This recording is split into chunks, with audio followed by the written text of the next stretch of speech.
এরপর রাতের জন্য একদম খাবার দাবার বসিয়ে দিয়েছি, যেহেতু দুপুরবেলায় খেয়েছিলাম, ভাত খাইনি, অন্য খাবার খেয়েছিলাম, সেই ভিডিওটা তোমার সাথে শেয়ার করেছি। এরপর রাতে আজকে কি খাবার খাচ্ছি চলো দেখিয়ে দিই। প্রথমেই দেখো একদম গরম গরম ভাত করে নিচ্ছি, একদম একটু পরেই নামিয়ে নেব। আমি খাবো, আমার বরমশাই খাবে ভাত। আর এখানে করছি, এখানে হচ্ছে এটা কি করছি দেখো তোমাদেরকে, এই যে লাউয়ের খোসাকে সেদ্ধ করছি, এটাকে ফ্রাই করব, একদম রসুন টসুন দিয়ে ফ্রাই করব। এটা খাবো রাত্রিবেলায়, যেহেতু দুপুরবেলায় নিরামিষ খেয়েছি, রাতে আমিষ খাবো। আর এখানে আমার আছে মুগ ডাল, এটাকে দেখব গরম করে ভালো আছে কিনা তবে খাবো, প্রায় 3-4 দিন হয়ে গেছে ডালটা। আর খাবো হচ্ছে এই যে মাছ, মাছের বেশ লাল লাল ঝোল, এটা খাবো, এটা গরম করতে হবে, তো এই দিয়ে খাবো। আর একটা দেখো চিকেন উকি মারছে, এটা হচ্ছে মাছের না চিকেনের ঝোল, এক টুকরো চিকেন একটা মাছ, একটু এই যে চিকেন, এটা চিকেন আর এটা মাছ, তো এটা দিয়ে খাবো। এই ডালটা মনে হচ্ছে ফেলে দিতে হবে, প্রায় 3-4 দিন হয়ে গেছে, এই ডালটা খেলে পরে শরীর খারাপ করবে, তো এটাকে ফেলে দেবো।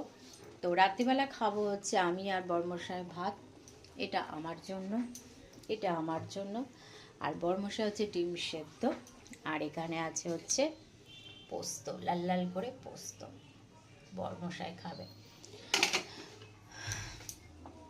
হচ্ছে আমার রাতের খাবার দাবার, তবে লাউয়ের খোসাটা ফ্রাই করে দেখা মানে কমপ্লিটটা হয়ে গেলে তারপর দেখি ভিডিওটাকে এন্ড করব। এখন হোক, এখন ভাতটাকে আমি নামিয়ে নিই চলো।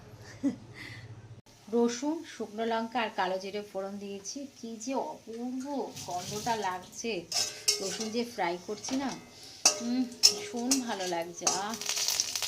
আমার রসুন এই গন্ধটা ভীষণ ভালো লাগে, আমার কেন অনেকেরই ভালো লাগে।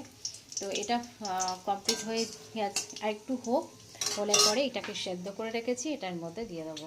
আর মোটামুটি আমার সব গরম হয়ে গেছে, এই যে ডালটা দেখলাম খারাপ হয়নি, তো এটা গরম করে রেখেছি, আর এই যে এটা গরম করেছি, আর এবার এটাকে এর মধ্যে দিয়ে দেবো। তো চলো এখনকার মতো ভিডিওটাকে এন্ড করি, আর গলা দিয়ে স্বর বেরোচ্ছে না, সারাদিন মানে একটু শুতে পারিনি, শোয়া হয়নি, ছিলাম না যেহেতু, আর কি ভালো লাগছে। যাই হোক, আমার রসুনের যে গন্ধটা, মানে কাঁচা না ফ্রাই করার গন্ধটা ভীষণ ভালো লাগে। তো চলো এখনকার মতো ভিডিওটাকে এন্ড করি, ভিডিওটা ভালো লাগলে প্লিজ একটা লাইক করো, কমেন্ট করো, শেয়ার